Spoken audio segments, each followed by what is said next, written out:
ভালোবাসার মানুষকে ইহকালে না পেলে পরকালে পাওয়ার জন্য মোনাজাতে চাওয়া যাবে কিনা? দেখুন, আমরা আমাদের সমাজের একটা বড়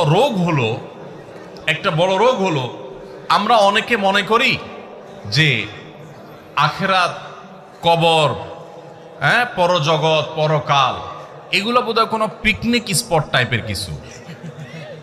প্রশ্নের ধরন দেখলে এরকম বোঝা যায়। কদিন আগে কম্পিউটার লিখে নিয়ে আসছে। কদিন আগে একজনে প্রশ্ন করেছেন এক জায়গায়, প্রশ্নটা ছিল এরকম যে বলতেছে, হুজুর, একজন বাবা তিনি বলেছেন, আমি ছেলে মেয়েদেরকে বলছেন আমি তোদের জমি জমা ভাগযোগ করে দিয়ে যাব না, বলে দিয়ে যাব না কে কতটা পাবি, কারণ আমি চাই আমি কবরে শুয়ে শুয়ে তোদের কামড় কামড়ি দেখবো, মজা নেব।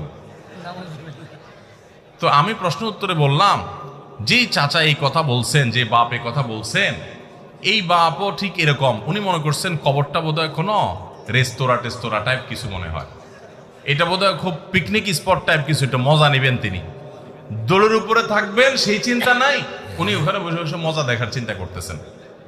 তো ভাইরা আমার, এক নম্বর কথা হলো, যে প্রশ্ন করেছেন এগুলো হলো যৌবনের ভ্রম, একটা বিশেষ বয়সের পাগলামি। বয়স চলে গেলে এগুলো থাকে না, মানুষ সংশোধন হয়ে যায়। একটা বয়সে মনে হয় অমুকে ছাড়া বাঁচবো না, তমুকে ছাড়া শেষ হয়ে যাবো, হান করেঙ্গে তান করেঙ্গে, এগুলো সব একটা পাগলামি বয়সের থাকে।